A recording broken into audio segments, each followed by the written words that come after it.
I know you've thought about it.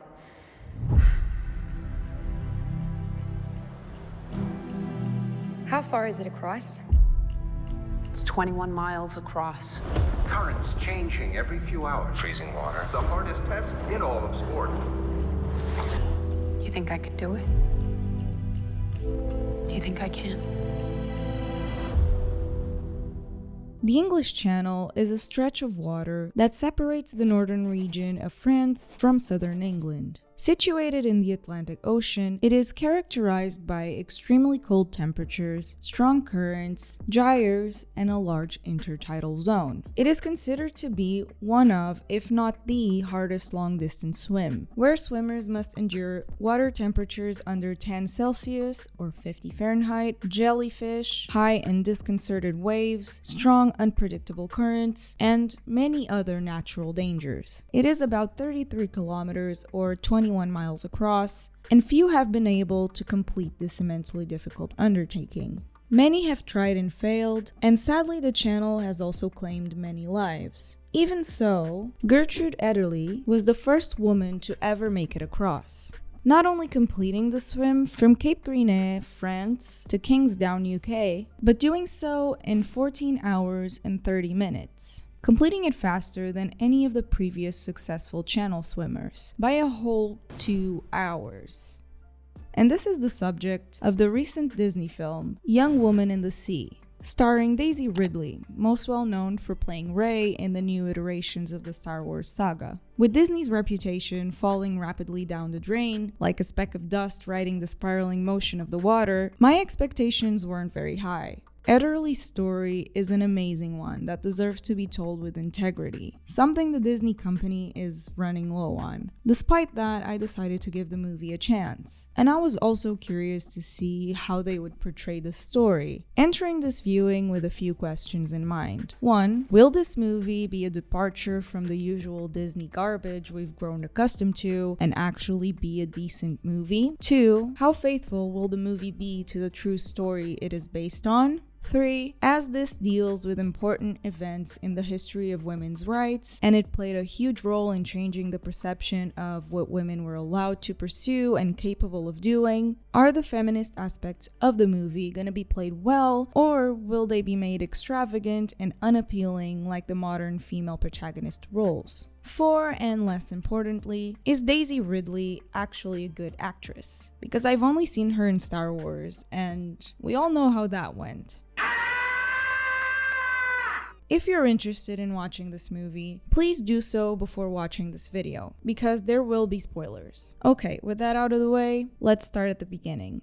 The movie opens in 1914 New York, around the start of World War I. As a boat catches fire on the river, we see a little girl, clearly sick, approaching the window to see what the commotion is all about. Her sister immediately pulls her back into bed as she's not supposed to be up with a fever. We're in the home of the Ederles. They own a butcher shop and a small home above it, living a quiet, simple life. The whole family is terribly worried for the sick child that has the measles, a highly contagious and very dangerous virus, especially back then. The mother goes up to comfort the child, and she immediately inquires about what happened outside. The mother responds that there was a fire on a boat and hundreds are dead. Mostly women.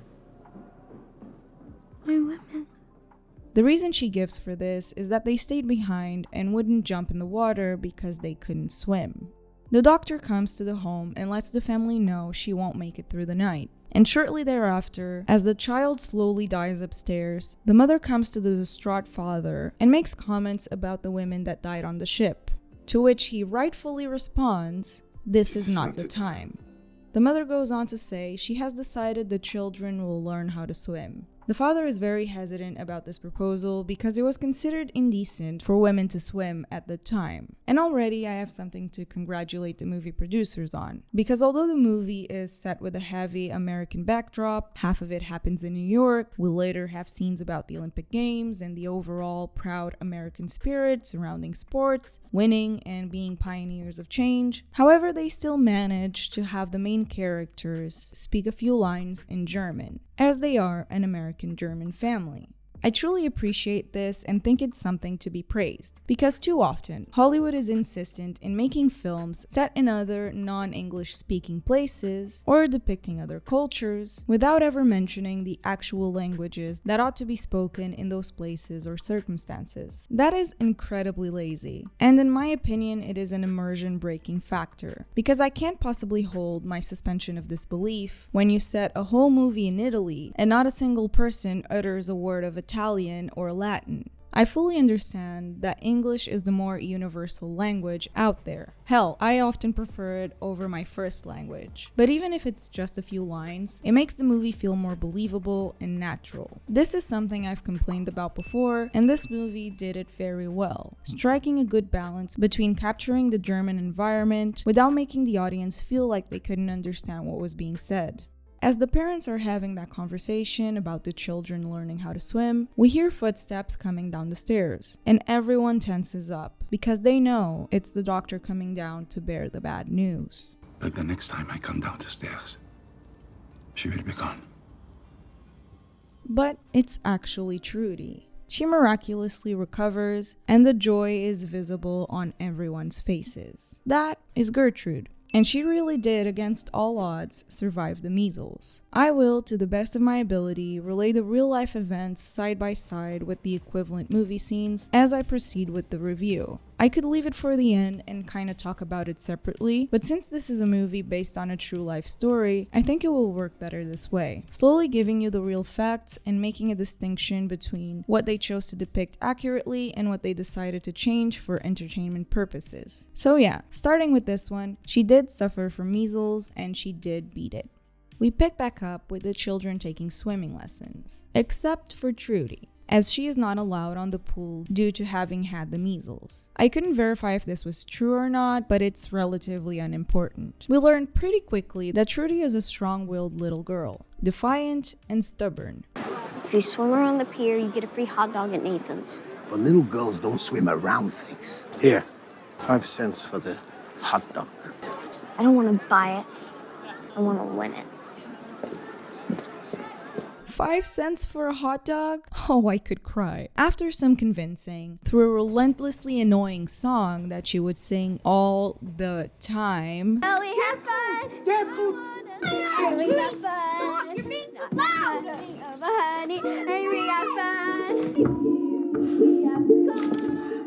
Not much money, but honey.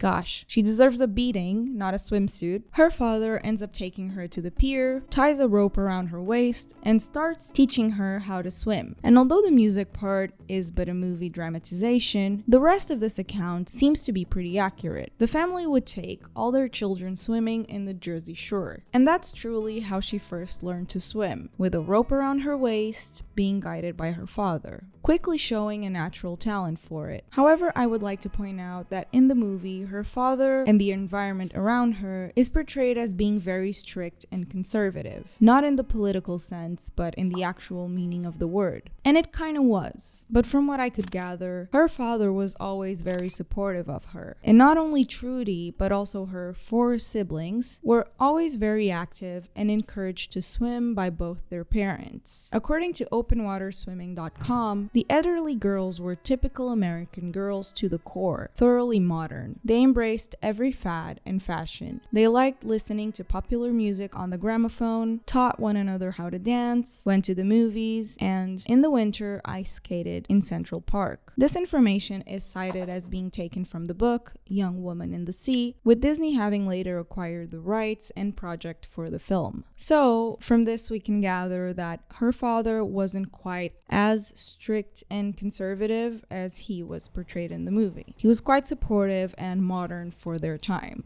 We then transition to later in her life through this wonderful shot, which is something else I have to praise about this movie. It is very well directed and edited, with different and interesting shots throughout. The color grading and set designs are so beautifully done and gripping that you really feel transported to that era. You can tell there was real care in the making of this movie. These boys represent the best of America, athletes of the highest order. who will compete in 6 races today. Some will go to the Olympics in Paris. Oh, if they knew what the Olympics in Paris are like in 2024, they would nuke it right there and then.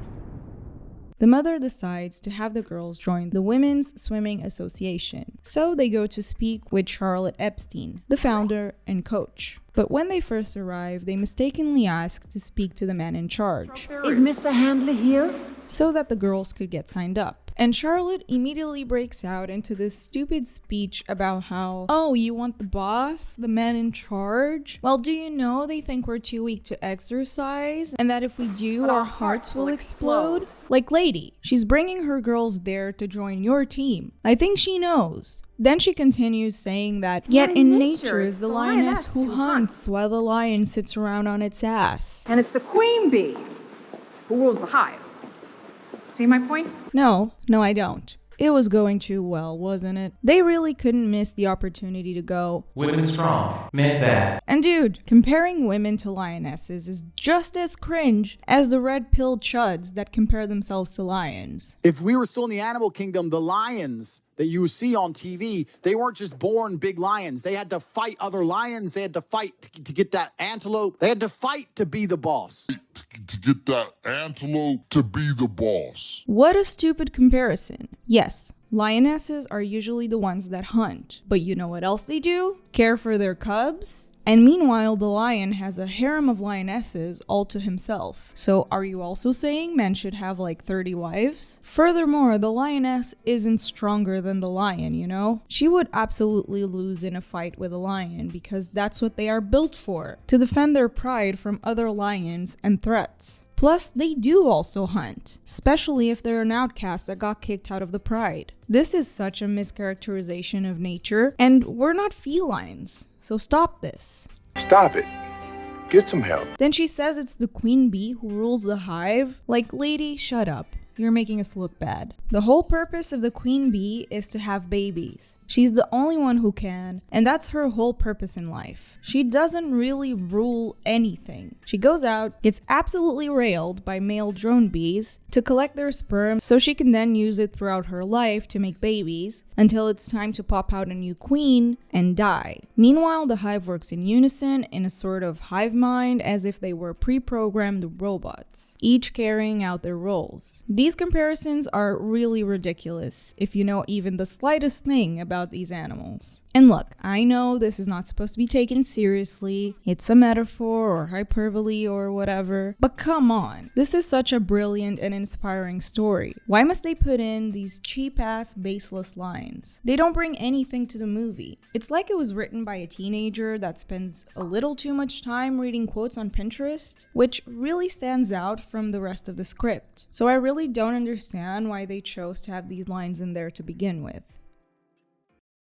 Meg gets accepted in the team, but Trudy has to work really hard and prove herself before she's even let in the pool to train with the other girls. They have their first women's swimming competition, where Trudy surprises everyone by winning the race. This whole part also had a lot of inaccuracies, just for the purposes of dramatization and entertainment, which is understandable. But in reality, although her sisters were also avid swimmers, they never showed interest in pursuing it more seriously. And Gertrude was the only one that joined the Women's Swimming Association. And I couldn't find any reports about her ever being rejected. The rest of it is pretty accurate. She did surprise everyone by winning a race when she was only 15 years old. After that, she would go on to set many world records and work towards her goal of one day making it into the Olympics. As Trudy is in the spotlight, winning trophies and setting up her swimming career, we see Meg falling in love with a boy and sort of falling behind in the sporting world. Here, I wondered if Meg was gonna choose love and family over a career in sports and be met with regret afterwards, or be mistreated by her husband, passing the oh-so-well-known message of marriage is bad, and you should never trust or depend on a man. She does end up choosing to marry, except she doesn't marry the boy she fell in love with, and instead is arranged married. And although there is a bit of a focus on the women's right to choose what they want to do with their lives and how they were so dependent on marrying well so they have a good and safe life, in the end they didn't demonize the man she ended up marrying. He doesn't play much of a role, but I'm happy to report that marriage demonization did not happen here. For a movie so heavily rooted in feminist ideals, I was really impressed with how they handled it. Aside from that cringy but otherwise small initial speech from Charlotte, the portrayal of this time period and the undeniable feminist underpinnings of the story was actually good. It was surprisingly balanced. There was no major denigration of men in general. I mean, little jabs here and there, but mostly accurate to the time, except for one that we'll get into later.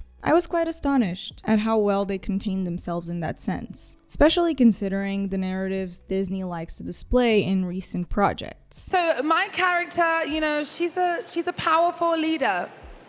She's a powerful leader. Yes, yes. I just mean that it's no longer 1937, and we absolutely wrote a Snow White that is not going to be saved by the prince. She's not going to be saved by the prince, and she's not going to be dreaming about true love. She's dreaming about becoming the leader she knows she can be. Because this is, I would say, arguably the gayest Star Wars, I think, by a considerable. The gayest Star Wars.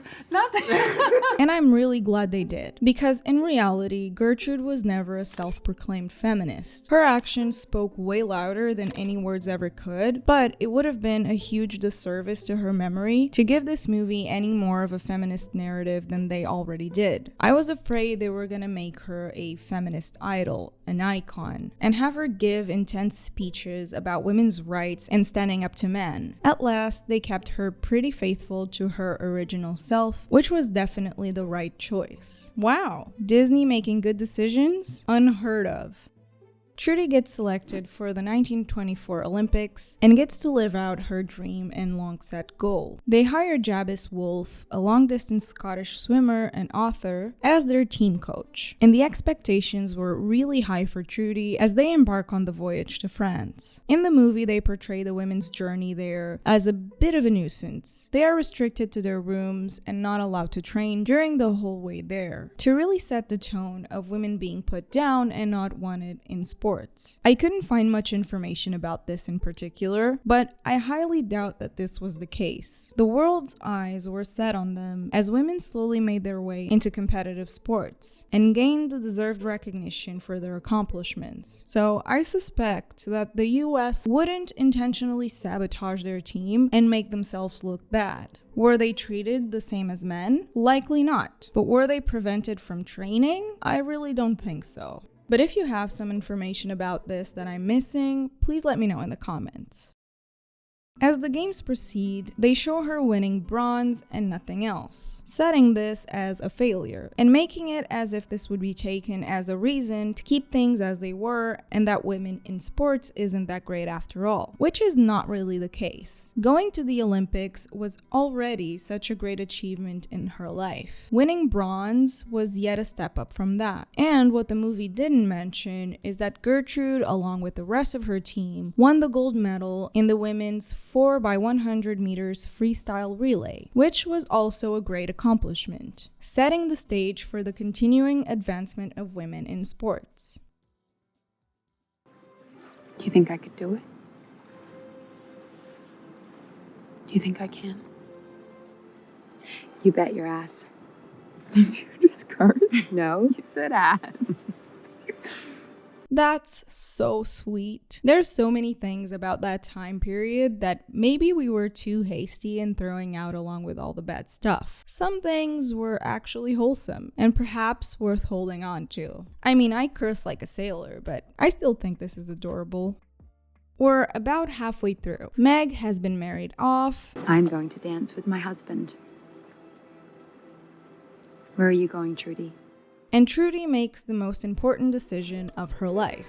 I've decided to swim the English Channel. She says it just like her mother. I've decided the children will learn to swim. Which I thought was a nice touch. They acquire the funding and she starts training with, once again, Jabez Wolfe, the man who tried to swim the English Channel 22 times and failed. doesn't seem like the greatest choice to lead her in this endeavor, but he must have been a well-connected man. They arrive at the French coast, and we meet our first diverse character, Benji, with whom she develops a close friendship with. Benji is not a real person. He is a character created solely for the movie, to give a little bit more intrigue and help flesh out Trudy's character and her personality, so you could connect with her a little bit more easily. I didn't find any comments on who they based this character on, if anyone, but from what I could gather and what I think makes the most sense is that he is loosely based on two people. Willis Hanks, which is said to be one of the first black men to attempt the English Channel swim, ultimately failing both his attempts. However, Hanks never had any contact with Gertrude, as his attempts were performed much later than hers. That is not the case for Ishak Elmi, the first Egyptian to make the crossing after trying unsuccessfully on 5 different occasions. He is seen on multiple photos with Gertrude, and is even said to have been swimming alongside her to keep her company. If you put them both in a blender and mix them up really well, I think you come up with something that strongly resembles Benji's character. So perhaps some inspiration was taken from these two men to create Benji, although I couldn't find anyone related to the movie actually saying that to confirm my guess. After some time in the French coast, training and making new friendships, she embarks on the daunting task ahead. And here's where I have my first real criticism of the direction they chose to go in with the telling of this story. Because from here on out, the way they decided to tell it is largely fiction. So let's get into it. She begins her swim with the American crawl, with Wolf constantly telling her to slow down and swim in breaststroke instead. She doesn't listen and makes quick progress, with all the journalists and people around her being fascinated with how fast she's making headway. Wolf has a weird demeanor to him, and he makes you wonder if he's coming around and is trying to help her, or if he's secretly wishing she fails. He tries to pass her an apple for her to eat and almost touches her, which would immediately disqualify her. Then we figure out he truly wants her to fail and is actively trying to sabotage her, as he poisons a bottle of tea with sleeping pills and hands it to her. After that, she starts feeling sick and passes out in the middle of the ocean, at about 6 miles in, forcing rescuers to pull her from the water. Okay, here's where I'll pause to tell you. That never happened. Wolf did not poison her. His intentions regarding Ederly were unclear, and it was speculated that he didn't want her to succeed. He had tried and failed many times before, so it would have been humiliating to then have a woman succeed in his stead. He is also suspected of sabotaging her, but not in the way the movie has it. It is said that he had her forcibly pulled from the water when she was seemingly only resting, disqualifying her over a supposed misunderstanding. It is not clear if this was done on purpose or if he truly feared for her safety in that moment, but one thing is for sure, he did not poison her. It is really unfortunate that the movie did this, and I don't understand why they would, because let's face it, most people that watch the movie will now fully believe that's how it went down. The movie is based on a true story after all, but the reality is that there is no determined standard movies have to follow in order to say it is based on true events or a real life story. It could be based off of only 5% of the true story and still call itself based on a true story. Sadly, most people won't bother to look up the real facts behind these supposed true event movies. They will just take it as the truth and add it to their memory inventory, mentioning it later in casual conversation with friends, family, and coworkers. And thus, a false narrative is spread. And some movies are really egregious with this. This one was actually very good up until this point. Her father and sister come to France to get her and bring her back home a couple of weeks after the attempt, as she's staying in a hospital to recover. Then, Bill Burgess, the second person ever to complete the crossing, who had been watching from the sidelines the whole time, barges in, Burgess barges in, and incentivizes her to try again, making her realize that Wolf had poisoned her. So she decides to give it a second try. But they figure they don't want to alert the press or the association. She wants to do it without the cameras in her face and people screaming around her to alleviate the pressure and stress, which makes absolutely no sense. In order for the crossing to be considered legitimate, there is a bunch of rules you have to follow very strictly. If you just decide to do it on your own, with only your family in the guideboat, how is everyone else supposed to corroborate that it actually happened? If you have no third-party, unbiased sources following you as well, and making sure the rules are being followed. Just no sense. Regardless, they proceed with their idea, and in order to hide it, she pretends to go on the boat to head back home, and then jumps out the bedroom window into the water and onto a small boat her sister, father, and Burgess are waiting on. I don't know how we're supposed to believe nobody saw that, but let's continue. She then only has a couple days to prepare before they realize she's not on the boat. She decides to continue with this plan, even though her health isn't optimal due to the previous incident. They really decided to throw a lot of unnecessary obstacles in her way. Just saying. In this super small window of time, her sister also fashions her a new swimsuit to make her more comfortable in the water. A two-piece, to be exact. And in she goes. Meanwhile, they find out she's not on the boat, the word gets around, and journalists start flooding the beach to follow her. All of this that I just recounted is pure fiction. Fiction. None of that ever happened. Nothing. Nada. Here's how it actually went down. Sabotaged or not, she failed her first attempt. She then went back to America and immediately started training to brave the channel again.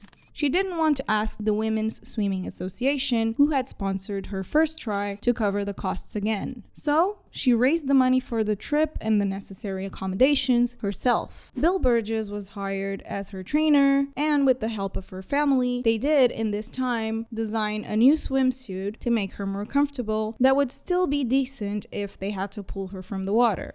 And in 1926, she went back to face the waters once more, when she ultimately conquered the English Channel. It had taken many men dozens of tries to cross it before, with many of them never having made it despite how many times they tried. It took her only 2 attempts, and she did it in under 15 hours, faster than anyone had ever done prior.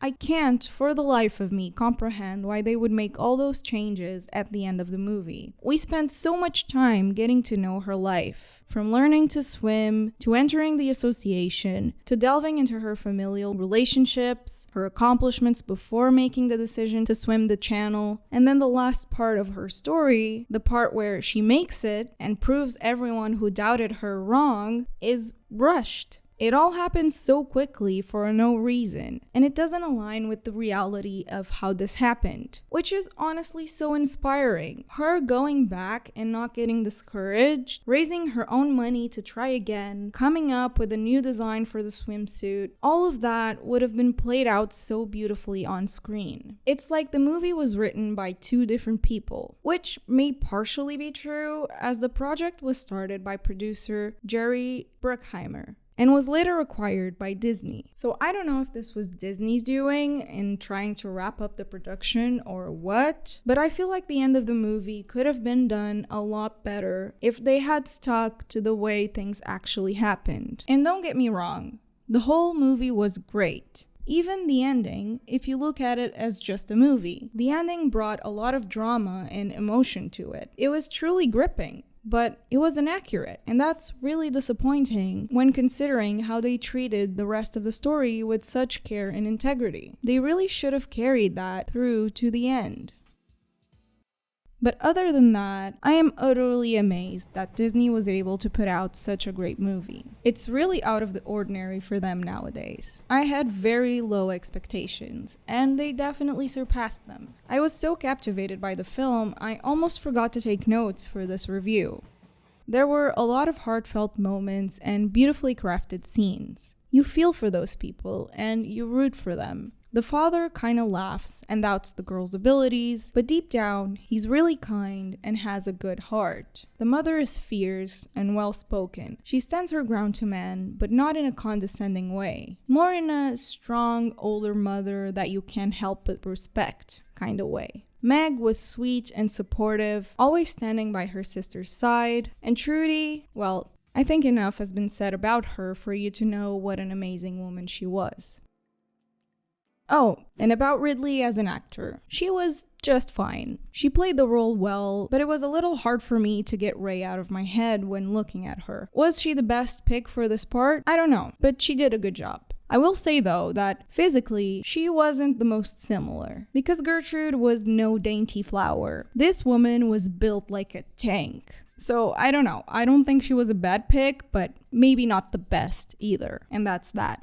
I want to conclude this video by saying that I'm immensely grateful to women like Gertrude for advancing the role women played in society. There are many things that I take for granted that 100 years ago I wouldn't have been allowed to do, like driving or doing competitive sports, which was a big part of my life. I was an athlete when I was younger, up until my 18th birthday when I had to choose between being a regular teen or pursuing the sport more seriously and try to have a career in it. I'm gonna keep you guessing which sport it was. Since I was a stupid teenager, I decided not to pursue it further, but I went to many competitions and even won a few national ones. It was such a big part of my life that I hold so near and dear to my heart. I can't imagine who I would be if I hadn't been allowed to do that. So, contrary to what some people here think, I am not a woman hater that wants all our rights revoked. I realize these rights didn't used to exist, and I am so grateful to all the movements that made it so that they exist now. But that's the thing, they do exist now, and so many people still act like they don't. They scream and screech about women's rights as if we had none. Then they turn around and blame men for all the issues in the world, as if they have no qualities or value.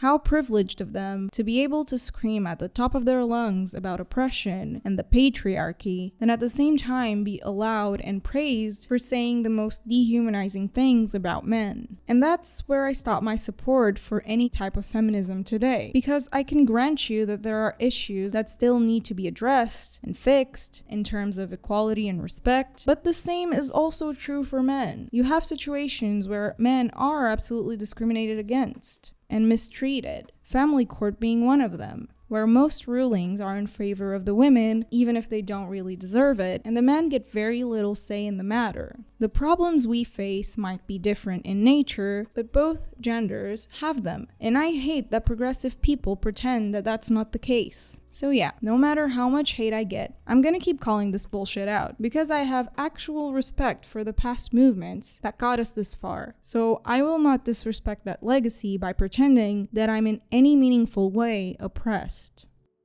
In the end, the movie was really good. A worthy watch, and Gertrude Ederle was a true hero of her time, a woman that deserves to be remembered.